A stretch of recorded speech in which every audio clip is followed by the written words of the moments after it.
Well, we've already stated it earlier also. If they think they can target the chief minister by doing such things against his family members, we are prepared to face it, and I'm sure this will be fought politically and legally. അന്വേഷണവുമായിട്ട് ബന്ധപ്പെട്ട പ്രശ്നം അതിപ്പോഴും ഈ രാഷ്ട്രീയ പശ്ചാത്തലത്തിൽ ഒരു case ആയിരിക്കുന്നു എന്ന് പറയുന്ന വാർത്ത തന്നെ സൂക്ഷ്മമായ പരിശോധനയ്ക്ക് വിധേയപ്പെടുത്തേണ്ടുന്ന ഒന്നാണ്. ജൂലൈ മാസം കേസ് വിശദമായിട്ട് കേൾക്കാം എന്ന് കോടതി പറഞ്ഞതിന് ശേഷം അതിനിടയിൽ SFIO ഇങ്ങനെയൊരു നാടകം നടത്തിയതിൻ്റെ പിന്നിൽ കൃത്യമായ രാഷ്ട്രീയ അജണ്ടയാണ്. ഇതിനകത്ത് ഉയർന്നു വരുന്ന ചില പ്രശ്നങ്ങളുണ്ട്. അതാണ് നമ്മൾ ഗൗരവത്തിൽ കാണേണ്ടത്. ഈ കേസിൻ്റെ കാര്യത്തിൽ നേരത്തെ തന്നെ 4 കോടതി വിധികൾ ഉണ്ടായിട്ടുണ്ട്. അങ്ങനെ അവസാനിച്ച കേസാണ് ഇപ്പോൾ വീണ്ടും പൊക്കിക്കൊണ്ടുവരുന്നതിന് വേണ്ടി ശ്രമിക്കുന്നത്. ഇത് രാഷ്ട്രീയ ഗൂഢാലോചനയല്ലെങ്കിൽ മറ്റെന്ത് പേരാണ് ഇത് വിളിക്കേണ്ടത്? ഇതിൻ്റെ വിവരങ്ങളെല്ലാം ജനങ്ങളുടെ മുമ്പിലുള്ളതല്ലേ. ഇപ്പോൾ കേന്ദ്ര ഏജൻസി ഈ പ്രശ്നം ജനങ്ങളുടെ മനസ്സിൽ കെട്ടടങ്ങി കഴിഞ്ഞെങ്കിലും വീണ്ടും സജീവമായി നിർത്തി ആശയക്കുഴപ്പമുണ്ടാക്കാൻ പറ്റുമെന്നുള്ളൊരു വിഫല ശ്രമം നടത്തുകയാണ്. കേന്ദ്ര സംസ്ഥാന ബന്ധങ്ങൾ ഇത് സംബന്ധിച്ചിട്ടുള്ള ഇന്ത്യയിലെ ജനങ്ങൾക്കും ഇന്ത്യയുടെ രാഷ്ട്രീയ ഭാവിയിൽ ഉത്കണ്ഠയുള്ളവർക്കുമൊക്കെ താല്പര്യമുള്ള ഒരു വിഷയത്തെക്കുറിച്ച് ചർച്ച നടക്കുമ്പം അതിൽ നിന്ന് ശ്രദ്ധ മുഴുവൻ തിരിച്ചുകൊണ്ടുപോകുക എന്നുള്ള ഉദ്ദേശം ഇതിനകത്തുണ്ടാകും. നമസ്കാരം. ഡൽഹി വാഴുന്ന സംഘപരിവാരങ്ങൾ ഇടതുപക്ഷത്തെ പേടിച്ച് എന്തൊക്കെയാണ് ചെയ്തു കൂട്ടുന്നത്? ഏറ്റവും ഒടുവിൽ BJPയുടെ സംസ്ഥാന പ്രസിഡന്റിൻ്റെ സ്വന്തം ചാനലിലൂടെ ബ്രേക്ക് ചെയ്ത SFIO കുറ്റപത്രം ആരുടെ സൃഷ്ടിയാണ്? ഇന്ത്യൻ ഫെഡറലിസം നേരിടുന്ന വെല്ലുവിളികളെക്കുറിച്ച് മധുര പാർട്ടി കോൺഗ്രസിൽ പിണറായി വിജയനും MK സ്റ്റാലിനും കോൺഗ്രസ് നേതാക്കളും ഉൾപ്പെടെയുള്ളവർ സെമിനാറിൽ പങ്കെടുക്കുമ്പോൾ ഈ വാർത്ത കേരളത്തിൽ ബ്രേക്ക് ചെയ്യണം എന്ന് തീരുമാനിച്ചത് ഏത് തലയിലാണ്? പഞ്ചായത്ത് നിയമസഭാ തെരഞ്ഞെടുപ്പുകൾ പടിവാതിൽക്കൽ നിൽക്കുമ്പോൾ 2021 ബിരിയാണി ചെമ്പ് പോലെ ഇക്കുറി ഏത് കാർഡ് ഇറക്കാം എന്ന് തലപുകച്ച BJP കോൺഗ്രസ് ഗൂഢാലോചനയുടെ ഫലമോ? വീണയ്ക്ക് എതിരെയുള്ള കുറ്റം ചാർത്തൽ.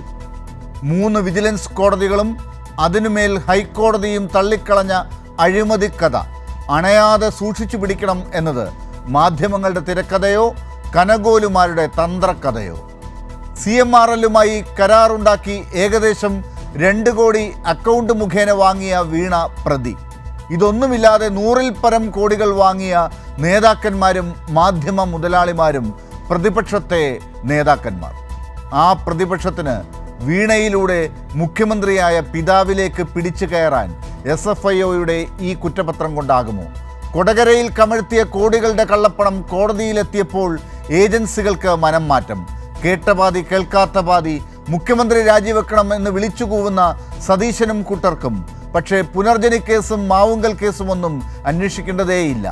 ചോദ്യങ്ങൾ ചോദിച്ചാൽ വീട്ടിലിരിക്കുന്നവരോട് ചോദിച്ചാൽ മതി എന്ന് ഷിറ്റുന്ന ഫ്രോഡുകളുടെ ഇടയിൽ SFIOയെ കൊണ്ട് കല്ലെടുപ്പിക്കുന്നവരുടെ കളിയാണിപ്പോൾ. ഇതെന്ത് രാഷ്ട്രീയമാണ്? വഖഫിലൂടെയും എമ്പുരാനിലൂടെയും ഒരു ഭാഗത്ത് മുസ്ലിങ്ങളെ, മണിപ്പൂരിലൂടെയും ജബൽപൂരിലൂടെയും മറുഭാഗത്ത് ക്രിസ്ത്യാനികളെ, ഇതിനിടയിൽ കേന്ദ്ര ഏജൻസികളെയും മാധ്യമങ്ങളെയും കൂട്ടുപിടിച്ച് കമ്മ്യൂണിസ്റ്റുകളെയും.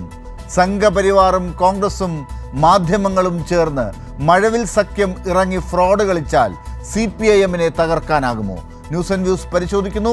സീരിയസ് ഫ്രോഡുകൾ ആരൊക്കെയാണ്? ഇന്നത്തെ ചർച്ചയിൽ പങ്കെടുക്കുന്നവർ: CPIMന് വേണ്ടി DYFI സംസ്ഥാന അധ്യക്ഷൻ VK സനോജ്,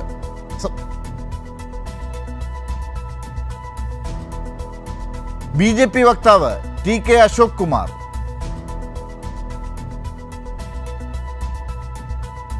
കോൺഗ്രസ് സഹയാത്രികൻ N ശ്രീകുമാർ, മുതിർന്ന മാധ്യമപ്രവർത്തകൻ ജേക്കബ് ജോർജ് എന്നിവർ. ഏറ്റവും ആദ്യം ശ്രീ ജേക്കബ് ജോർജ്, താങ്കളിൽ നിന്ന് തന്നെ തുടങ്ങാം. വീണ്ടും ഒരു വർഷത്തിനപ്പുറം ഒരു നിയമസഭാ തെരഞ്ഞെടുപ്പുണ്ട്.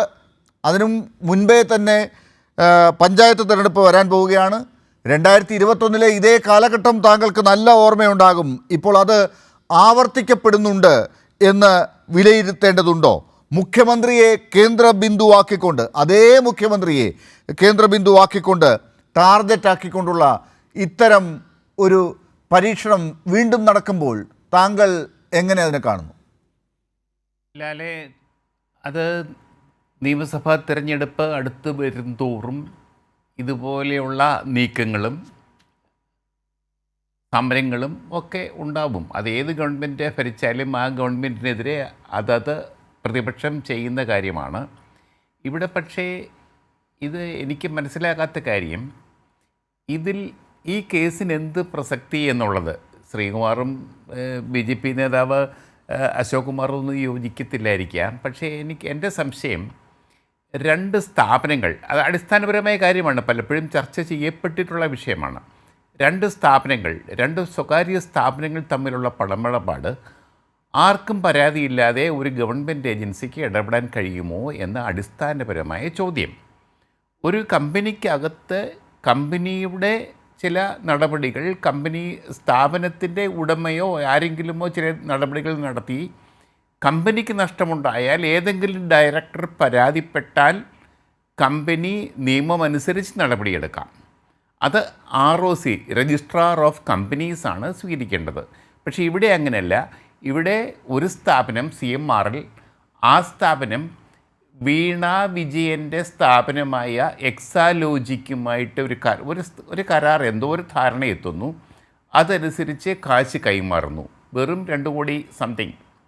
അവിടെ ദേശീയ അന്വേഷണ ഏജൻസിയായ SFIO ഇടപെടുന്നു, അതേക്കുറിച്ച് അന്വേഷിക്കുന്നു. ഒന്നാമത്തെ അടിസ്ഥാനപരമായ ഒരു കാര്യം, കേന്ദ്ര ഏജൻസികൾ ഇതുപോലെയുള്ള കാര്യങ്ങളിൽ ഇടപെടുന്നത് ഒരു 500 കോടി 1000 കോടി രൂപയൊക്കെ ഫ്രോഡ് വരുന്ന, സീരിയസ് ഫ്രോഡ് എന്നൊക്കെ പറയുന്ന സാഹചര്യങ്ങളിലാണ്. സീരിയസ് ഫ്രോഡ് വട്ടെ 2.37 എന്ന് പറഞ്ഞാൽ ഒരു കേന്ദ്ര ഏജൻസിക്ക് അവരുടെ ചിലവ് പോലും വരത്തില്ല, അവരുടെ അന്വേഷണത്തിൻ്റെ ചിലവ് പോലും ഈ തുക വരത്തില്ല. ഒന്നാമത്തെ കാര്യം. രണ്ടാമത്, ഒരു സ്ഥാപനവും പരാതി പറഞ്ഞിട്ടില്ല. SFIOയുടെ മുമ്പിൽ ഈ രണ്ട് സ്ഥാപനങ്ങൾ തമ്മിലുള്ള ഇടപാട് സംബന്ധിച്ച് എവിടെയാണ് പരാതി, എന്താണ് പരാതി, ആർക്കാണ് പരാതി? ആ പരാതിയില്ലാതെ SFIOയ്ക്ക് എന്ത് നിയമമടിസ്ഥാനത്തിൽ ഇത് അന്വേഷിക്കാൻ പറ്റും? അത് മാത്രമല്ല, ഇതിനകത്ത് ഇപ്പോൾ താങ്കൾ പറഞ്ഞതുപോലെയുള്ള കോടികളുടെ പരാതി വരാനുള്ള കാര്യങ്ങളുണ്ടെങ്കിൽ അത് വേറെയും ഉണ്ട്. ഇതിനകത്ത് മറ്റ് കോടികൾ മറ്റു പലർക്കും എന്നുള്ള രീതിയിലൊക്കെയുള്ള സൂചനകൾ നൽകുന്ന കാര്യങ്ങൾ അപ്പുറത്ത് കിടക്കുന്നു. അതൊന്നും ഒരു പ്രശ്നമേ അല്ല ഈ SFIOയ്ക്ക്. അതെ, അപ്പോൾ ഇവിടെ നടക്കുന്നത് അതാണ് എനിക്ക് മനസ്സിലാകാത്തത്. എൻ്റെ ഒരു സിമ്പിൾ ചോദ്യമാണ്, ഏതെങ്കിലും രണ്ട് കമ്പനികൾ തമ്മിൽ ഇതുപോലെ ഒരു ഇടപാട് നടത്തുന്നു, അവർ തമ്മിൽ ധാരണയുണ്ടാക്കുന്നു, ഞാൻ ലാലിൻ്റെ കമ്പനിക്ക് ഒരു 1000 രൂപ തരുന്നു, അതിൽ ഞങ്ങൾ തമ്മിൽ എന്തൊക്കെയാണ് ഇടപാട് നടത്തിയിട്ടുള്ളത്, ഇതൊന്നും നോക്കാൻ ആർക്കും അധികാരമില്ല, അവകാശമില്ല. ഇത് രണ്ട് സ്ഥാപനങ്ങളുടെ, രണ്ട് കമ്പനികളുടെ സ്വതന്ത്രമായ നടപടികളാണ്. അതിൻ്റെ അകത്ത് ആർക്കെങ്കിലും ഇടപെടണമെങ്കിൽ ഈ രണ്ട് കമ്പനികളിൽ ഏതെങ്കിലും ഒന്ന് പരാതി കൊടുക്കണം. ഇവിടെ എക്സാലോജിക്കോ ഈ CMRLോ പരാതി കൊടുത്തിട്ടില്ല. പിന്നെ എങ്ങനെ ഇതെടുക്കും? പിന്നെ പ്രധാനപ്പെട്ട ഒരു കാര്യം, SFIO എന്ന സീരിയസ് ഫ്രോഡുകൾ അന്വേഷിക്കുന്ന ഈ ഏജൻസി ഇതുവരെയും നടത്തിയിട്ടുള്ള, അതിൻ്റെ ജന്മകാലം മുതൽ ഇതുവരെയും നടത്തിയിട്ടുള്ള ഒരന്വേഷണം സംബന്ധിച്ചും ഒരു കേസ്, പല കേസൊക്കെ കൊടുത്തിട്ടുണ്ടാവാം, ഒരു കേസിന്മേലും ഇതുവരെയും നടപടി ഉണ്ടായതായി, കോടതി നടപടി ഉണ്ടായതായി റെക്കോർഡില്ല, കോടതി നടപടി ഉണ്ടായിട്ടില്ല. അതായത് സീരിയസ് ഫ്രോഡ് ഈ ഏജൻസി എന്ന് പറയുന്നത് ministry of commerce, government of ഇന്ത്യയുടെ ഒരു ഏജൻസിയായ ഈ ഏജൻസി ഗവൺമെൻറ്റിൻ്റെ ഒരു ആം മാത്രമാണ്. രാഷ്ട്രീയ ശത്രുക്കളെ, അത് കോൺഗ്രസ്സുകാരെയും ബാധിക്കാം, പ്രതിപക്ഷത്തിരിക്കുന്ന ഏത് ഗവൺമെൻറ്റിനെയും, ഏത് മുഖ്യമന്ത്രിയെയും, ഏത് ഭരണാധികാരിയെയും ബാധിക്കാം. പ്രതിപക്ഷ നേതാക്കളെ ലക്ഷ്യം വെച്ചുകൊണ്ടുള്ള നടപടികൾക്ക് വേണ്ടിയുള്ള ഒരു ഉപകരണം മാത്രമാണ് ഇത് എന്ന് വേണം മനസ്സിലാക്കാൻ. ശരി, ശ്രീ TK അശോക് കുമാർ, അങ്ങനെയാണെങ്കിൽ ഇത് നിങ്ങൾ രാഷ്ട്രീയമായി ഉപയോഗിക്കുക എന്നൊരു ലക്ഷ്യത്തിനപ്പുറം എന്ത് കാര്യത്തിനാണ് ഇപ്പോൾ ഇങ്ങനെ ഒരു അനുമതി കേന്ദ്ര സർക്കാർ നൽകിയിരിക്കുന്നത്? ഇക്കാര്യത്തിൽ കോടതികൾ, 4 കോടതികൾ തന്നെ ഇതിലെ അഴിമതിയുമായി ബന്ധപ്പെട്ട കാര്യങ്ങളിൽ ഒന്നും പറയാനില്ല, അതിനകത്തൊന്നും ഇല്ല, അഴിമതി ഇല്ല എന്ന് കണ്ടെത്തി തള്ളിക്കളഞ്ഞ കാര്യത്തെ ഇപ്പോൾ ഈ രീതിയിൽ കൊണ്ടുവരുന്നത് ശ്രീ ജേക്കബ് ജോർജ് ചൂണ്ടിക്കാട്ടിയതുപോലെ രാഷ്ട്രീയമായി ഉപയോഗിക്കുക എന്നാണെങ്കിൽ 2021 ഇതുപോലെ ഒരു എപ്പിസോഡ് കഴിഞ്ഞ് തോറ്റു തുന്നമ്പാടി വീട്ടിലിരിക്കുന്നവരല്ലേ നിങ്ങളൊക്കെ? ശ്രീലാൽ, സ്വാഭാവികമായിട്ട് ജേക്കബ് ജോർജിനെ പോലെയുള്ള രാഷ്ട്രീയ നിരീക്ഷകർക്ക് അങ്ങനെ ഒരു സംശയം ഉണ്ടാകുന്നത് സ്വാഭാവികമാണ്. അതിന്റെ കാരണം എന്താണെന്ന് വെച്ചാൽ, ഈ കേരളത്തിന്റെ രാഷ്ട്രീയ ചരിത്രത്തിൽ ഇതേവരെ ഇടത് വലത് മുന്നണികൾ പരസ്പരം വലിയ അഴിമതികൾ ആരോപിക്കുമ്പോഴും ഒരിക്കലും അഴിമതിയിൽ കാര്യമായിട്ട് പ്രധാനപ്പെട്ട ഒരു നേതാവ് പോലും പിടിക്കപ്പെടുകയോ ശിക്ഷിക്കപ്പെടുകയോ ഉണ്ടായിട്ടില്ല. ആകെ ശിക്ഷിക്കപ്പെട്ടിട്ടുള്ള ഒരു നേതാവ് ബാലകൃഷ്ണപിള്ളയായിരുന്നു. അദ്ദേഹത്തെ പിന്നീട് ഇടതുപക്ഷം തിരിച്ചെടുത്ത് അർഹമായ പദവി നൽകുകയും ചെയ്തു. അപ്പൊ കേരളത്തിലെ ഇടത് വലത് പരസ്പര മുന്നണികൾ അവരുണ്ടാക്കിയിട്ടുള്ള ധാരണ പ്രകാരം രാഷ്ട്രീയ നേതാക്കളുടെ അഴിമതികൾ ശിക്ഷിക്കപ്പെടാറില്ല. പക്ഷെ ഇവിടെ സാഹചര്യം മാറി. ഞാൻ ആദ്യം ജേക്കബ് ജോർജ് ഉന്നയിച്ച സംശയത്തിലേക്ക് വരാം. അതായത് കമ്പനി ആക്ടിന്റെ 447 വകുപ്പ് പ്രകാരം ഫ്രോഡ് എന്നുള്ളത്, ചതി വഞ്ചന എന്നുള്ളത് കൃത്യമായിട്ട് ഡിഫൈൻ ചെയ്തിട്ടുണ്ട്. അതിനകത്ത് 2 കാര്യങ്ങളാണ് വേണ്ടത്. അതായത് കമ്പനി നിയമത്തിന്റെ ചട്ടങ്ങൾ ലംഘിച്ചുകൊണ്ട് ആരെങ്കിലും അൺലോഫുൾ ഗെയിൻ നേട്ടം ഉണ്ടാക്കിയിട്ടുണ്ടോ? ഇവിടെ നേട്ടം വളരെ കൃത്യമാണ്. വീണ വിജയന്റെ അക്കൗണ്ടിലേക്ക് പണം വന്നിട്ടുണ്ട്. അതിന് ആര് പറയണം? ഈ 447 താങ്കൾ വായിച്ചതാണെങ്കിൽ അത് ആരാണ് പറയേണ്ടത്? ഇവിടെ ജേക്കബ് ജോർജ് ചൂണ്ടിക്കാട്ടി ഈ കമ്പനികളുമായി ഞാനും കൂടെ പറയട്ടെ. താങ്കൾക്ക് പറഞ്ഞു അല്ല, താങ്കളെ സഹായിക്കുകയാണ്. 1 മിനിറ്റ് കേൾക്കൂ. താങ്കൾ കേൾക്കൂ. ഞാൻ താങ്കളെ സഹായിക്കുകയല്ല, താങ്കൾ ഉപദ്രവിക്കുകയാണ്. താങ്കൾ 1 മിനിറ്റ് കേൾക്കൂ. ഇത് പ്രേക്ഷകർക്കൂടെ ഉപയോഗപ്പെടണമല്ലോ. ഈ പറയുന്ന 447 വകുപ്പ് അനുസരിച്ച് ഈ കമ്പനികളിലെ ഡയറക്ടർ ബോർഡിലുള്ള ആളുകൾക്ക് ഏതെങ്കിലും തരത്തിലുള്ള പരാതി വേണം. താങ്കൾ ഈ പറഞ്ഞതുപോലെ ഇനി അതൊന്ന് രണ്ടാമത്തെ കാര്യം ഇതെങ്ങനെയാണ് താങ്കൾ ഈ പറയുന്ന പോലെ പിണറായി വിജയന്റെ ഒരു അഴിമതിയായി താങ്കൾക്ക് ഇതിനകത്ത് ചൂണ്ടിക്കാട്ടാനാകുക? ഞാൻ പറയട്ടെ. അതായത് ഫ്രോഡ് എന്നുള്ളത് കമ്പനി ആക്ടിലെ 447 കൃത്യമായിട്ട് ഡിഫൈൻ ചെയ്തിട്ടുണ്ട്.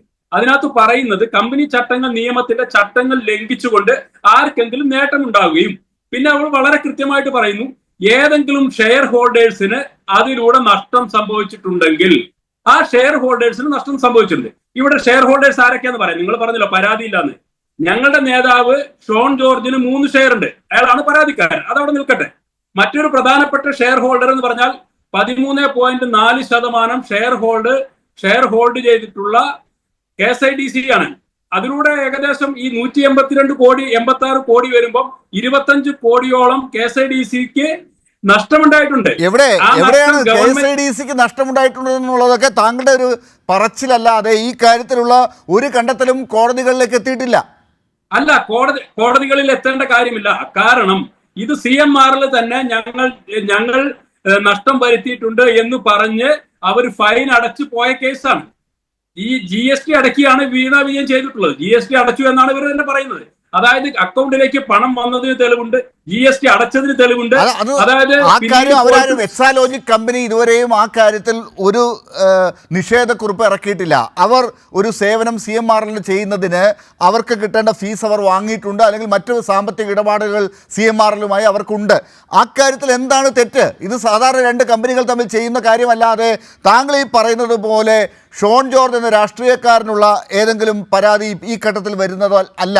പരാതി 447 പറയുന്നത് അതിൽ കമ്പനിയുടെ ഡയറക്ടർ ബോർഡ് അംഗങ്ങൾക്ക് ആ കമ്പനിയിൽ നഷ്ടമുണ്ടായി എന്ന് രേഖകൾ പ്രകാരം അവിടെ ചൂണ്ടിക്കാട്ടി പരാതി കൊടുക്കാൻ പറ്റണം. അങ്ങനെ ഒരു പരാതിയേ ഇല്ല. ലാൽ, ഈ പ്രശ്നമൊന്നുമില്ല. കഴിഞ്ഞ 2 വർഷമായിട്ട് കേരളം ചോദിക്കുന്ന ഒരേ ഒരു ചോദ്യത്തിന് ഉത്തരം ഉണ്ടായിരുന്നെങ്കിൽ എന്താണ് നിങ്ങൾ കൊടുത്ത സേവനം എന്ന് ചോദിച്ചാൽ അത് വീണ വിജയനെ വിളിച്ചു വരുത്തി SFIO ചോദിച്ചതാണ്. കേരളം ചോദിച്ചതല്ല. നിങ്ങളെപ്പോലുള്ളവർ ചോദിക്കുന്നുണ്ട്. കേരളത്തിന് അങ്ങനെ ഒരു ചോദ്യമില്ല. അത് അവരാണ് തീരുമാനിക്കേണ്ടത്. ആ സേവനം എന്താണെന്ന് CMRലാണ് പറയേണ്ടത്. CMRൽ അത് കിട്ടിയിട്ടില്ല എന്ന് CMRൽ ഇപ്പോഴും പറഞ്ഞിട്ടില്ല. അത് അവിടെ നിൽക്കട്ടെ. എനിക്കൊരു ഒറ്റ ചോദ്യമാണ് താങ്കളോട് ചോദിക്കാനുള്ളത്. ഈ ഘട്ടത്തിൽ ഇങ്ങനെ ഒരു കോടതികൾക്ക് മുമ്പിലും എത്തിയിട്ടില്ലാത്ത സാധനം, ഈ കോടതികളൊക്കെ ഇതിൽ അഴിമതിയില്ല എന്ന് കണ്ടെത്തിയ കാര്യം, അങ്ങനെ 3 വിജിലൻസ് കോടതികൾ, തിരുവനന്തപുരം, കോട്ടയം, മൂവാറ്റുപുഴ വിജിലൻസ് കോടതികൾ, 4ാമത് അതിന്റെ മുകളിൽ പ്രശ്നമുണ്ട് എന്ന് പറഞ്ഞ് ഹൈക്കോടതിയിൽ കൊണ്ടുപോയി കൊടുത്ത പരാതി, ഇത് 4ഉം തള്ളിക്കളഞ്ഞതാണ്. ശ്രീലാൽ, നിങ്ങൾ ഇതിങ്ങനെ ഇടയ്ക്കിടയ്ക്ക് ഇടപെട്ട കാര്യങ്ങൾ പറയണ്ടേ? അതായത് മൂവാറ്റുപുഴയിലെയും തിരുവനന്തപുരത്തെയും കേരള ഹൈക്കോടതിയിൽ വിജിലൻസിൽ കൊടുത്തിട്ടുള്ള കേസും അത് സംബന്ധമായിട്ട് കൊടുത്തിട്ടുള്ള കേസുകളുടെ കാര്യമാണ് നിങ്ങൾ പറയുന്നതെങ്കിൽ അത് അവിടെ നിൽക്കട്ടെ.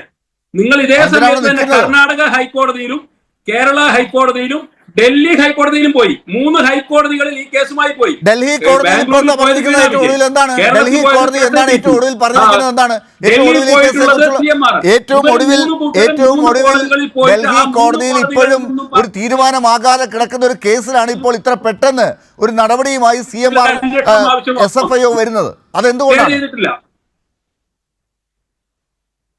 കേസിൽ കോടതി എന്താ പറഞ്ഞിട്ടുള്ളത്? മുഖ്യമന്ത്രിക്കെതിരെ തെളിവുമായി വരുമ്പോൾ കേസെടുക്കാം. രാഷ്ട്രീയ പ്രേരിതമാണെന്നുള്ള വിജിലൻസ് കോടതിയിലെ നിരീക്ഷണം ഹൈക്കോടതി തടഞ്ഞു. ആവശ്യമായ തെളിവുകൾ കൊണ്ട് പരാതിക്കാരൻ വരണം എന്നാണ് പറഞ്ഞിട്ടുള്ളത്. ഇവിടെ കൃത്യമായിട്ടുള്ള ഒരു അന്വേഷണ ഏജൻസി ഇന്റേണൽ ആയിട്ടുള്ള അന്വേഷണം നടത്തി കേന്ദ്ര സർക്കാരിന്റെ സാങ്ഷൻ വാങ്ങിക്കൊണ്ട് കോടതിയിലേക്ക് പോകുന്നു. ഇനി കേന്ദ്ര അന്വേഷണ ഏജൻസികൾക്ക് ഇതേക്കുറിച്ച് അന്വേഷിക്കാം. നിങ്ങൾ പറഞ്ഞു ഇപ്പൊ ഇതുവരെയും തെളിവൊന്നുമില്ല ഈ കാര്യത്തിൽ. ഇപ്പോഴും ഈ കാര്യത്തിൽ കേരളത്തിന്റെ മുഖ്യമന്ത്രിക്കെതിരെ നിങ്ങൾക്ക് ചൂണ്ടിക്കാട്ടാൻ ഒരു തെളിവും ഉണ്ടായിട്ടില്ല. അത് തന്നെയാണ് നമ്മൾ ചർച്ച ചെയ്യുന്നത്. ഞാൻ വരാം താങ്കളിലേക്ക്. VK സനോജ്, അപ്പോൾ ഈ കാര്യത്തിൽ ഒരു തെളിവുമില്ലാതെ രാഷ്ട്രീയമായി മുഖ്യമന്ത്രിക്കെതിരെ ഇങ്ങനെ മാധ്യമങ്ങളിലൂടെ ബ്രേക്കിംഗ് ഉണ്ടാക്കുക എന്നതിനപ്പുറം ഈ വരുന്ന ഒരു വർഷം കൂടി മുന്നോട്ട് കൊണ്ടുപോവുക എന്നൊരു പ്രതിപക്ഷ ദൗത്യം നിർവഹിക്കുക എന്നതിനപ്പുറം നിങ്ങളൊന്നും കാണുന്നില്ല എന്നാണോ? അതുകൊണ്ട് തന്നെ ഇതിനകത്ത് രാഷ്ട്രീയമായ ഗൂഢാലോചനയാണ് നിങ്ങൾ കാണുന്നതെങ്കിൽ ആരൊക്കെ തമ്മിലുള്ള ഗൂഢാലോചനയായിട്ടാണ് നിങ്ങളുടെ സംശയം?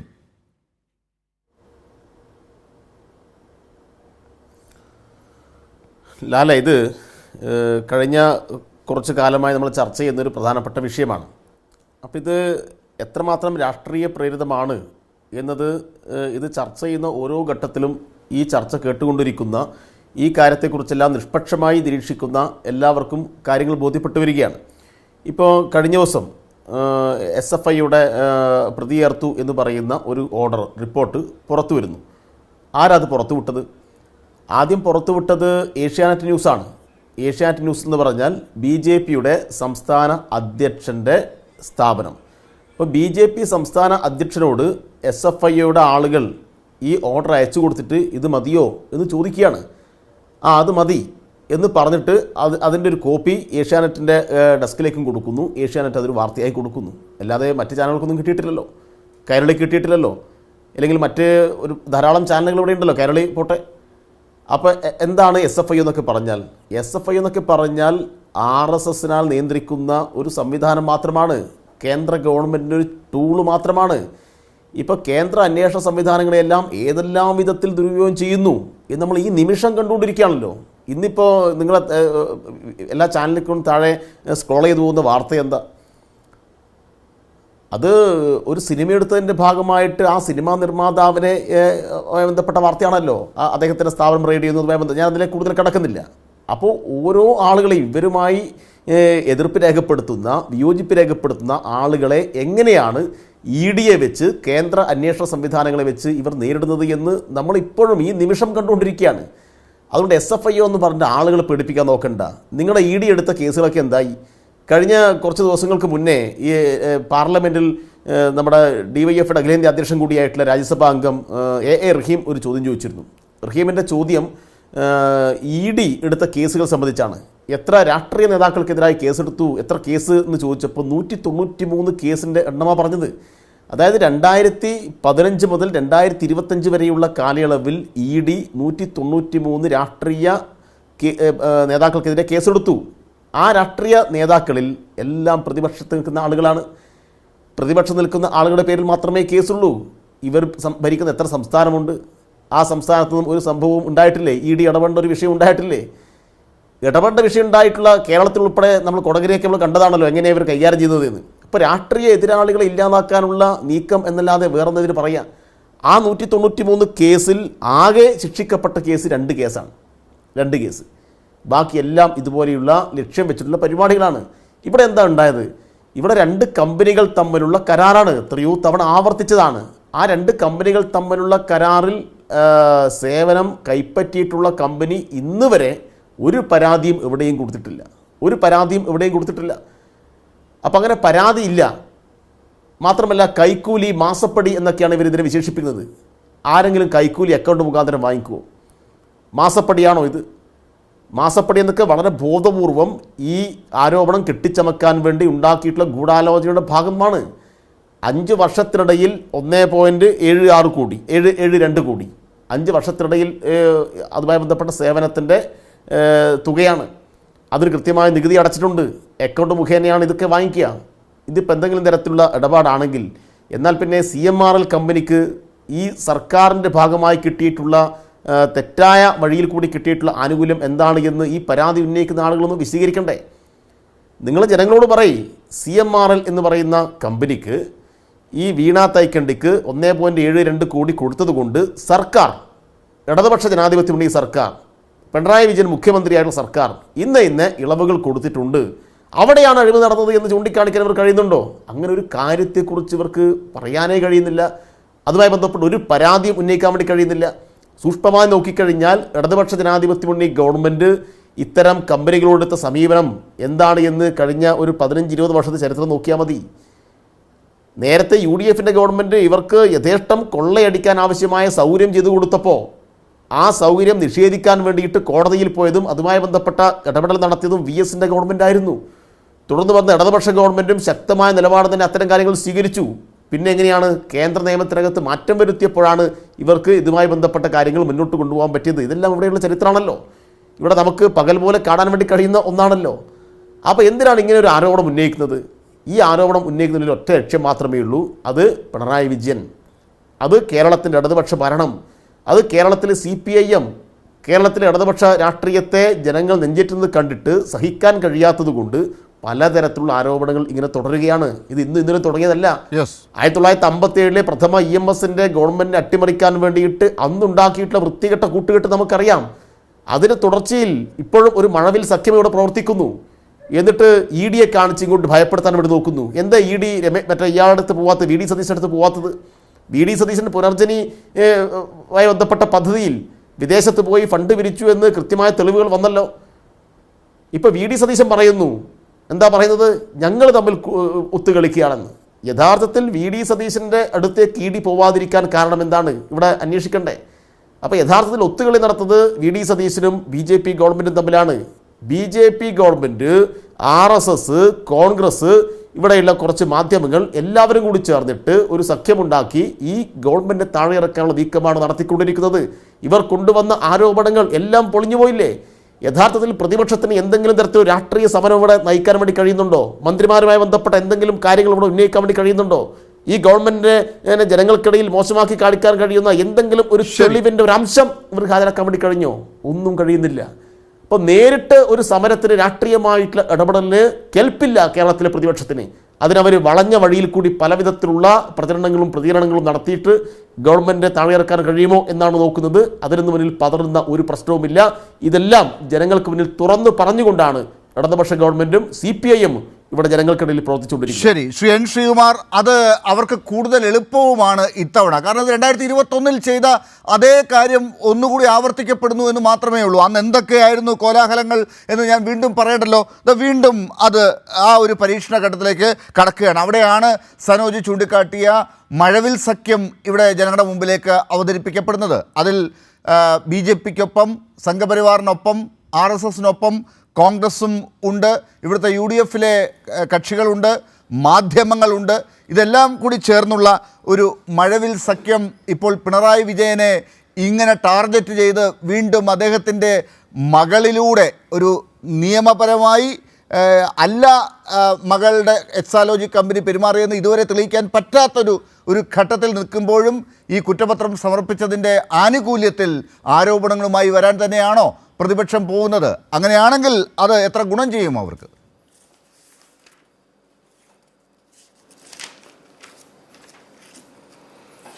നോക്കൂ ഡോക്ടർ ലാലെ, CPMൻ്റെ polit bureau member Shri Muhammad Salim ഇന്ന് പത്രക്കാരോട് പറഞ്ഞിട്ടുണ്ട്, ആരോപണ വിധേയയായ വ്യക്തി ആരാണോ അവരതിനെ നേരിട്ടുള്ളൂ എന്ന്.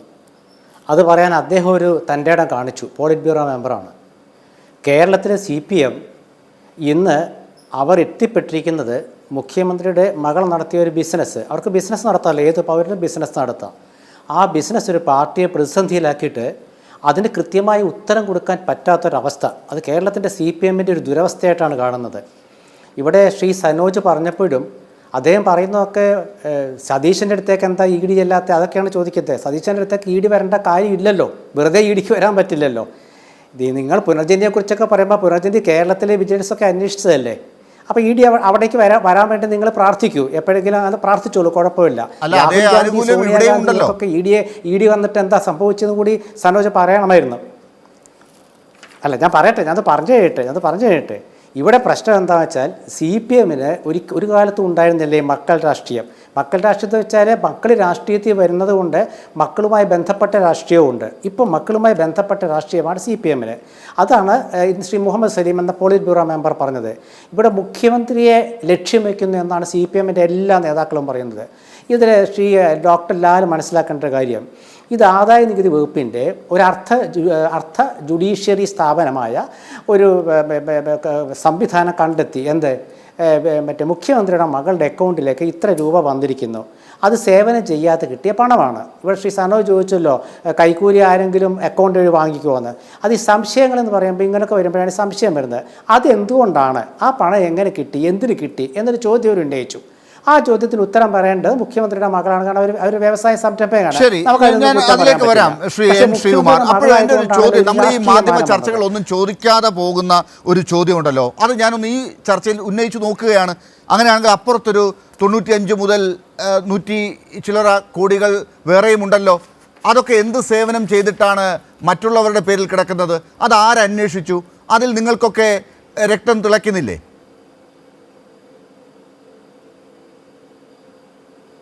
ഒരു രക്തവും തിളയ്ക്കുന്നില്ല. കാരണം രാഷ്ട്രീയ, നിങ്ങൾ ആ പേര് പറ, ഈ വാങ്ങിച്ചവരുടെ പേര് പറഞ്ഞോ, കോൺഗ്രസ് നേതാക്കളെ, ലീഗ് നേതാക്കളൊക്കെ പേര് പറ. അവർ പണം വാങ്ങിച്ചിട്ടുണ്ടെന്ന് എന്തിനാണ് താങ്കൾ ഈ നേതാക്കന്മാരുടെ പേര് പറയുന്നത്?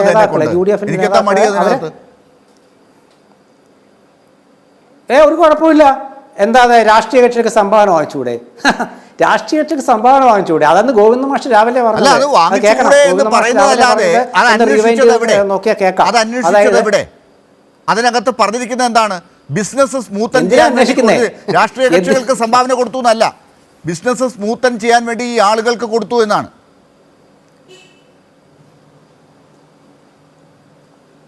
ഡോക്ടർ ലാലേ, ഒരു കാര്യം സംസാരിക്കുമ്പോൾ അത് അങ്ങനെയല്ലേ എന്ന് വെച്ചാൽ വിഷയം വഴിതിരിച്ചു കൊണ്ടുപോകണമെങ്കിൽ നമ്മൾ അതിലേക്ക് ചർച്ച പണം കിട്ടിയത് എന്താണ് പ്രശ്നമെന്ന് അത് അങ്ങേക്ക് പൊള്ളുന്നുണ്ട്.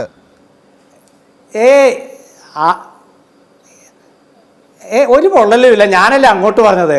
ഇത് അതായത് നിങ്ങൾ ഉദ്ദേശിക്കുന്ന UDFൻ്റെ നേതാക്കൾ പണം വാങ്ങിച്ചിട്ടുണ്ടെങ്കിൽ അതിനവർ സംഭാവന വാങ്ങിച്ചു, അതിൽ തെറ്റില്ല, അതിന് റെസീറ്റ് കൊടുത്തിട്ടുണ്ടെന്ന് ചില നേതാക്കൾ പറഞ്ഞിട്ടുണ്ട്. അതോടെ നിൽക്കട്ടെ. ഞാൻ പണം പല മാസങ്ങളായി വാങ്ങിയത് ബാങ്ക് അക്കൗണ്ട് വഴിയല്ലേ നടന്നിരിക്കുന്നത്? അതൊരു കമ്പനി ചെയ്യുന്നതല്ലേ? ഇങ്ങനെയുള്ള 2 കമ്പനികൾ തമ്മിൽ ഇങ്ങനെയൊരു ഇടപാട് നടക്കുന്നതിൽ എന്താണ് തെറ്റ്? അതുപോലും ഇല്ല ഇപ്പുറത്തെ ബാക്കി 95 കോടിക്ക്. അതാ ചോദിക്കുന്നത് ഡോക്ടർ ലാലെ, അതാണ് ചോദ്യം. അത് തന്നെ ഞങ്ങൾ ഈ കേരളം ചോദിക്കുന്നത് അതാ. എന്തിനാണ് പണം വാങ്ങിയത്? ചെയ്യാത്ത സേവനത്തിന് എന്തിനു പണം വാങ്ങി? ഇതേ ചോദ്യം.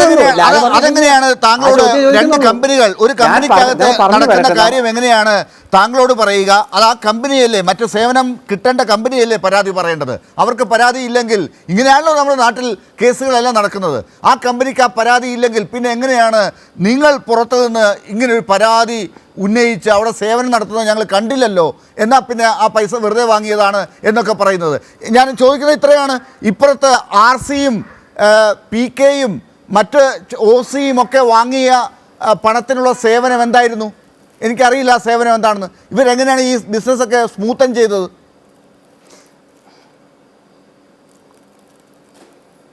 ലാലെ, വെറുതെ സമയം കളയല്ലേ.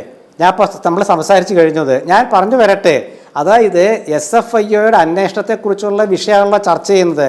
SFIയുടെ അന്വേഷണത്തിൽ മുമ്പ് എന്താ സംഭവിച്ചത്? അർത്ഥ ജുഡീഷ്യൽ സ്ഥാപനമായ ആദായ നികുതി വകുപ്പിൻ്റെ ട്രിബ്യൂണൽ ഇങ്ങനെ ഒരു കാര്യം കണ്ടെത്തി. വസ്തുതയാണ്, ആരോപണമല്ല കേട്ടോ, വസ്തുതയാണ്. ഇങ്ങനെ ഒരു കാര്യം കണ്ടെത്തി. ഇങ്ങനെ മുഖ്യമന്ത്രിയുടെ മകളുടെ അക്കൗണ്ടിലേക്ക് ഇത്ര രൂപ വന്നു, അത് ചെയ്യാത്ത സേവനത്തിനുള്ള പ്രതിഫലമാണെന്ന് കണ്ടെത്തി. അത് സംബന്ധിച്ച കേസാണ് നടക്കുന്നത്. ബാങ്ക് ട്രാൻസ്ഫർ വഴി നടന്നതല്ലേ? അത് കണ്ടെത്തി എന്നൊരു വാക്കൊക്കെ താങ്കളെ പോലെ ഒരു പരിണിതപ്രജ്ഞനായ ഒരു മാധ്യമ പ്രവർത്തകനും കോൺഗ്രസ് സഹയാത്രികനും പറഞ്ഞാൽ എന്തൊരു വാക്കാണത്? ഇത് കണ്ടെത്താൻ മാത്രം എന്തെങ്കിലും ഉണ്ടോ? SFI ഒക്കെ കണ്ടെത്തണോ? ഞാൻ പോയി ചോദിച്ചാലും അല്ലെങ്കിൽ പോയി നോക്കിയാലും കിട്ടില്ലേ ഇത്?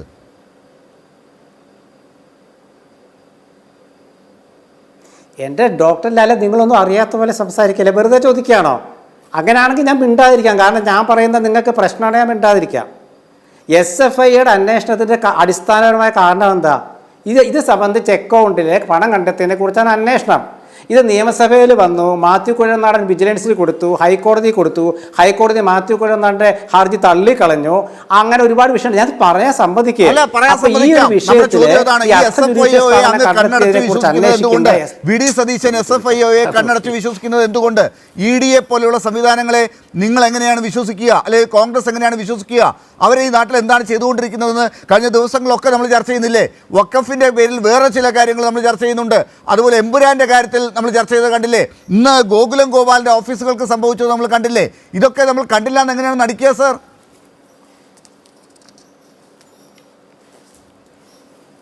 അതെ, ഞാൻ വന്നിരിക്കുന്നത് ഒരു കോൺഗ്രസ് പക്ഷപാതിയായ പത്രപ്രവർത്തകൻ നിലയ്ക്കാണ്. എനിക്ക് CPMനെ ന്യായീകരിക്കേണ്ട കാര്യമില്ല. അപ്പോൾ എൻ്റെ കാര്യം പറയാൻ അനുവദിച്ചില്ലെങ്കിൽ എന്നെ പറഞ്ഞു വിടുക, അതാണ് മാന്യമായ രീതി. ലാൽ ചോദിക്കുന്ന ചോദ്യങ്ങൾ CPMനെ വെള്ളപൂശാനാണെങ്കിൽ അതൊന്നും എന്നെ കൊണ്ടാവില്ല. ഞാൻ പറയുന്നത് ഇപ്പൊ നടന്ന സംഭവങ്ങളാണ്, വസ്തുത. നിങ്ങൾക്കുള്ള പോയിന്റ് CPMനെ വെള്ളപൂശുന്നതായി പോകുന്നുണ്ട് എന്നുള്ളത് അങ്ങേക്ക് ഒരു വല്ലാത്ത അസഹിഷ്ണുതയായി മാറുന്നുണ്ടെന്ന് എനിക്കറിയാം. പക്ഷേ താങ്കൾ പറഞ്ഞോളൂ. അല്ല, എന്നെ കൊണ്ട് വെള്ളം പൂശിക്കേണ്ടെന്ന് പറഞ്ഞാൽ ലാല് എത്രയും വെള്ളം പൂശിക്കോ, നല്ല കാര്യമാണത്. ലാലിൻ്റെ ഡ്യൂട്ടി അതാണല്ലോ, ഞാൻ അതല്ല പറയുന്നത്. SFIയുടെ അന്വേഷണം ഇപ്പോൾ നടക്കുമ്പോൾ ആ അന്വേഷണത്തിന് SFIയുടെ അന്വേഷണം തടസ്സപ്പെടുത്താനായിട്ട് വീണ കർണാടക ഹൈക്കോടതി ഹർജി കൊടുത്തൊക്കെ തള്ളിക്കളയാൻ നമ്മുടെ മുമ്പിലുണ്ട്. ഇവിടെ മുഖ്യമന്ത്രിയെ ടാർഗറ്റ് ചെയ്യുന്നു എന്നാണ് ഇപ്പോൾ പാർട്ടി പറയുന്നത്.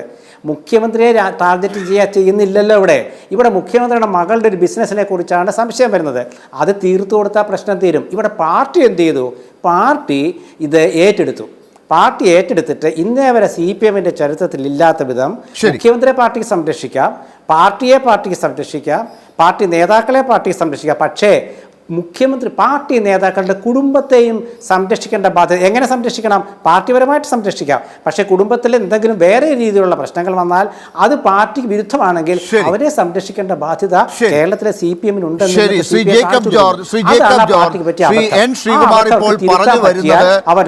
ശ്രീകുമാർ ഇപ്പോൾ പറഞ്ഞു വരുന്നത്, അതായത് കോൺഗ്രസ് പറയാൻ ശ്രമിക്കുന്നതും ഇതാണ്. അതായത് മുഖ്യമന്ത്രി ഇതിനകത്ത് എങ്ങനെയാണ് കണക്റ്റഡ് ആവുന്നത്? ഇതിനകത്ത് വീണയുടെ കാര്യം വരുമ്പോൾ അത് വീണ ഒറ്റയ്ക്കല്ലേ കാര്യങ്ങൾ നോക്കേണ്ടത്?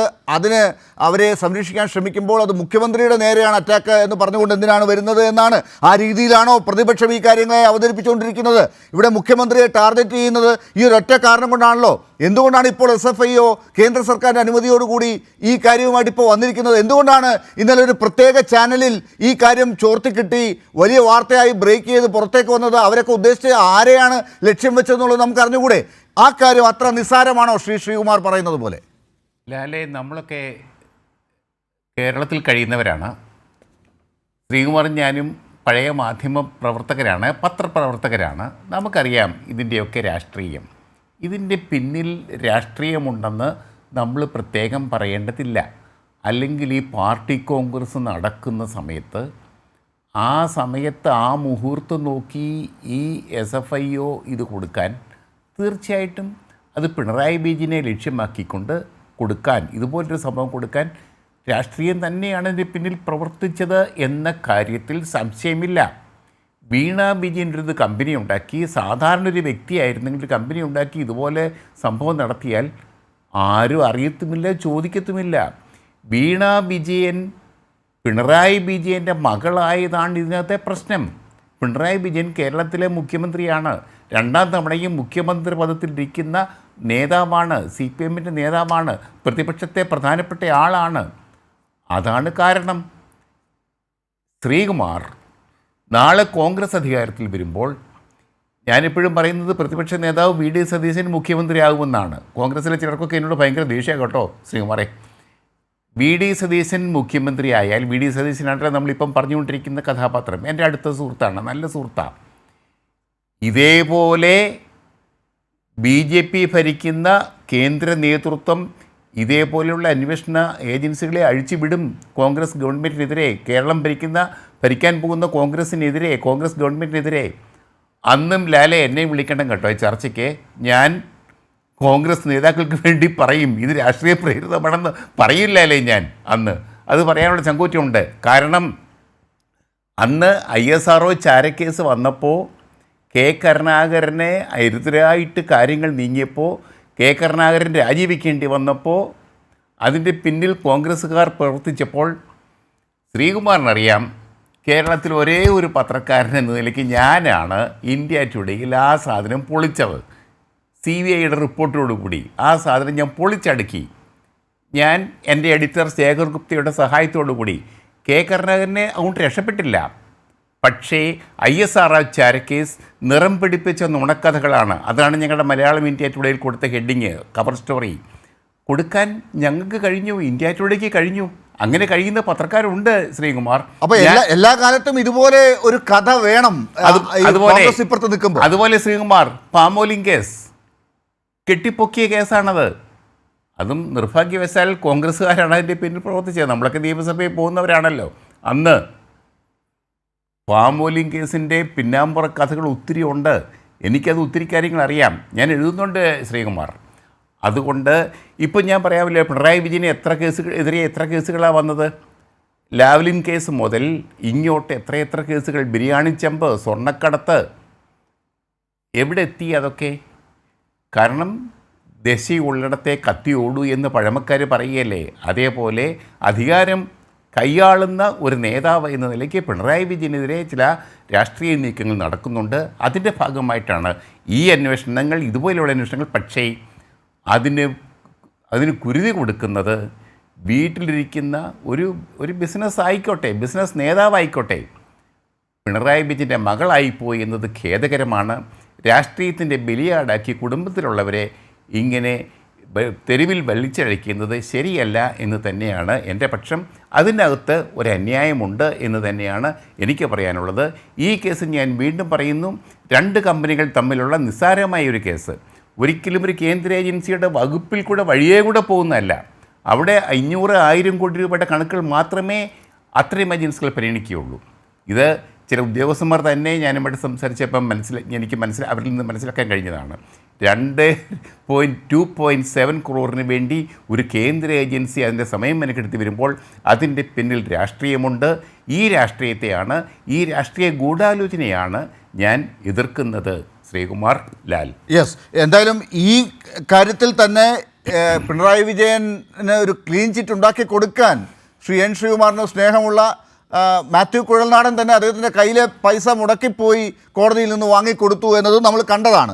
അതാണിപ്പോൾ അത് കാത്തുനിന്ന BJPക്കും കേന്ദ്ര സർക്കാരിനും ഇപ്പോൾ മടുത്തിട്ടാകണം പെട്ടെന്ന് ചാടിയിറങ്ങി ഇപ്പോൾ ഈ SFIOക്ക് ഈ അനുമതി കൊടുത്തുകൊണ്ട് ഇപ്പോൾ ഈ കുറ്റപത്രവുമായി വന്നിരിക്കുന്നത്. ശ്രീ TK അശോക് കുമാർ, എന്തിനു വേണ്ടിയിട്ടാണ് ഈ പാർട്ടി കോൺഗ്രസ് നടക്കുന്ന സമയത്ത് അതിലെ ഒരു പ്രധാനപ്പെട്ട സെമിനാർ നടക്കുമ്പോൾ ആ സെമിനാറിൽ MK സ്റ്റാലിനും പിണറായി വിജയനും കർണാടകത്തിലെ കോൺഗ്രസിൻ്റെ നേതാവ്, ഉന്നത വിദ്യാഭ്യാസ വകുപ്പ് മന്ത്രി, അവരെല്ലാവരും പങ്കെടുക്കുന്ന സെമിനാർ അവിടെ നടക്കുമ്പോൾ തന്നെ ഇതിങ്ങനെ ഒരു ചാനലിൽ കൂടെ പുറത്തേക്ക് വരണമെന്ന് പറഞ്ഞ് ലീക്ക് ചെയ്തുകൊണ്ട്, അതും നിങ്ങളുടെ സംസ്ഥാന അധ്യക്ഷൻ്റെ ചാനലിൽ ഈ കാര്യങ്ങൾ പുറത്തേക്ക് ഇങ്ങനെ ലീക്ക് ചെയ്തുകൊണ്ട് പിണറായി വിജയനെ ടാർഗറ്റ് ചെയ്ത് ഈ വാർത്ത ഇപ്പോൾ കൊണ്ടുവന്നത് എന്നത് ജനം ചിന്തിക്കില്ലേ?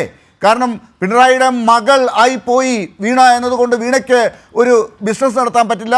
അതും എല്ലാ രേഖകളുമുണ്ട്. ഒരു കാര്യവും തെളിയിക്കാൻ ഇതുവരെ പറ്റിയിട്ടില്ല. അങ്ങനെ അല്ലാത്ത ഒരു കാര്യവും കോടതിക്ക് മുമ്പാകെ എത്തിക്കാൻ പറ്റാത്ത ഒരു കേസ് കൊണ്ടുവന്ന് വച്ച് ഇങ്ങനെ പീഡിപ്പിക്കാൻ ശ്രമിക്കുന്നത് ജനം കാണില്ലേ? നിങ്ങൾക്കതിന് നാളെ ഉത്തരം പറയേണ്ടി വരില്ലേ? ഞാൻ ആദ്യം ഈ മുതിർന്ന മാധ്യമ പ്രവർത്തകൻ ജേക്കബ് ജോർജിനോട്, അദ്ദേഹത്തിന് 2013 കമ്പനി നിയമത്തെ കുറിച്ച് യാതൊരു ധാരണയില്ല എന്നുള്ളതാണ് ഒരു പ്രശ്നം.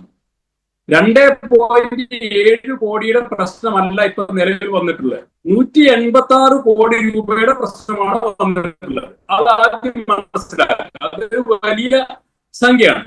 ആ 186 കോടി രൂപയുടെ കാര്യത്തിൽ വീണ വിജയന്റെ കമ്പനി മാത്രമല്ല, മറ്റ് കമ്പനികൾ നിലവിൽ പുറത്തു വന്ന രേഖ അനുസരിച്ച് പ്രതികളാണ്. ഇനി വ്യക്തികൾ പ്രതിയാകേണ്ടതുണ്ടെങ്കിൽ അത് കേന്ദ്ര ഏജൻസികളുടെ അന്വേഷണം വരുന്ന ആ സമയത്ത് സാഹചര്യം ഉണ്ടാവും. ഈ കമ്പനി എന്തുകൊണ്ട് പ്രതികളായി? അല്ല, ഇതൊക്കെ താങ്കൾ ഇങ്ങനെ പറയുന്നതല്ലാതെ നമ്മുടെ മുമ്പിൽ വിവരങ്ങളില്ലല്ലോ. നമുക്കിപ്പോ ഒരൊറ്റ പ്രതിയാണല്ലോ ഉള്ളത്. റെയ്ഡ് നടത്തി പിടിച്ചെടുത്ത രേഖകളുടെ അടിസ്ഥാനത്തിൽ ഇന്ത്യൻ സെറ്റിൽമെന്റ് ബോർഡിൽ വന്ന് ഫൈൻ അടച്ച് CMRL തീർത്തതാണ്.